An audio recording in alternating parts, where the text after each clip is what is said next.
Hi, my name is Jamie Stone, and thank you for viewing Find Your Approach Golf. Today, I want to bring you a tip from the series, the lead up to the tournament, or the lead up to whatever it is that you're preparing for to be at your best. It's called blowing the whistle. In other sports, we have a referee there to do that for us. I grew up wrestling. In wrestling, we stepped to the line, the referee blew the whistle, we began.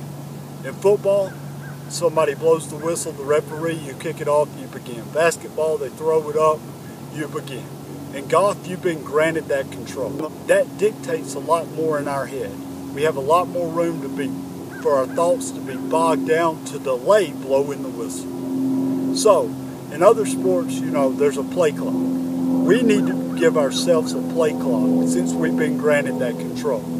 Because if we delay that, all it's doing is we're tensing up, we are having too many thoughts, too many things going wrong to restrict our performance. And at the end of the day, it's all about how well we perform.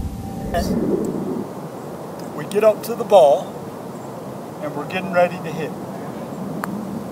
And what's going to happen between here to here determines how well you're going to play. I don't care if you had Tiger Woods, Adam Scott, Louis Oosthuizen, whoever swing Charles Schwartzel you want to have. If you can't blow the whistle here, it's all irrelevant. I don't care how athletic you are, it's irrelevant. Athleticism is awesome when it assists your swing. If you're relying on athleticism, it's your worst nightmare. Now, what I'm saying here is, when we get to here and we freeze in this position over the ball, when we're freezing right here, that is where it starts. The first thing that happens is we start to tense. The second thing that happens from here is, the longer we sit here, the more we adjust to where we shouldn't be. So I may have lined up down the target line, and by the time I hit the ball, I put my feet to here, and now I have no choice but to come over the top of it. Now, the next thing that happens after those is, we tensed up, we adjusted our stance, now we got 10 different swing thoughts. So we're tense, we've moved, and now we're trying to think of how we want to take this club away.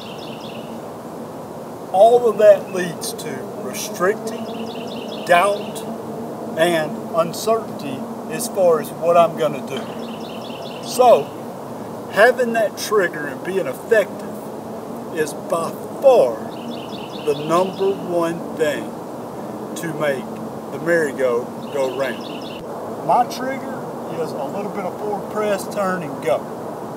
So it would look like this.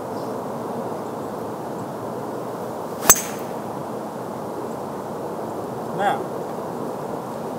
you've got to have something like that. You've got to learn to work on it and be highly efficient with it. Into this shot, I've got to have a routine that leads me to blowing the whistle.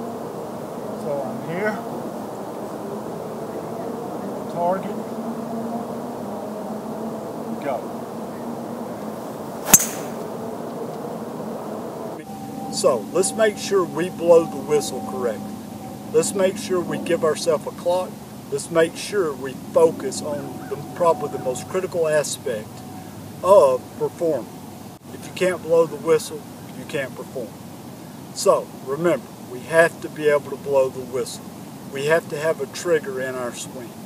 It's the most important aspect of performing under pressure and when it matters.